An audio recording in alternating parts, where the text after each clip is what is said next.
అండి. హాయ్ అండి. అందరికీ నమస్తే. ఈ పీస్ వచ్చేసి మీషోలో బుక్ చేసినదండి.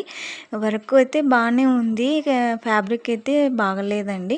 అందులో చూడండి 2 పీసులు వచ్చాయండి. కట్ మొత్తం ఒకటే దాంట్లో రాకుండా డిజైన్ ఒక పీసు ఒక హ్యాండ్ వచ్చేసి ఒక పీస్లో వచ్చేసి ఒక హ్యాండ్ ఫ్రంట్ పార్ట్ ఇచ్చారు. ఇంకో పీస్లో వచ్చేసి బ్యాక్ డిజైన్ ఈ విధంగా ఇచ్చారు. చూడండి ఈ విధంగా బ్యాక్ పార్ట్ వచ్చేసి ఒక హ్యాండ్ ఇచ్చారు. ఒక దాంట్లో వచ్చేసి ఫ్రంట్ పార్ట్ హ్యాండ్ ఒకటి ఇచ్చారు. ఈ దాన్ని నేను ఎలా కట్ చేసి ఏ విధంగా చూసి కుట్టాలో మళ్ళీ అర్థం కావట్లేదు.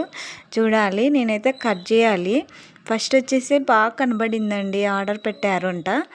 కానీ చూసేసరికి ఇది 2 పీసులు వచ్చాయండి. 2 పీసులు చూడండి ఈ విధంగా. కాకపోతే కొంచెం చూసి ఆర్డర్ చేసుకోండి, కుట్టే వాళ్ళకు కూడా కొంచెం బాగా వీలుగా ఉంటుంది. చూసుకోండి, నచ్చితే చేసుకోండి, లేదంటే ఇదో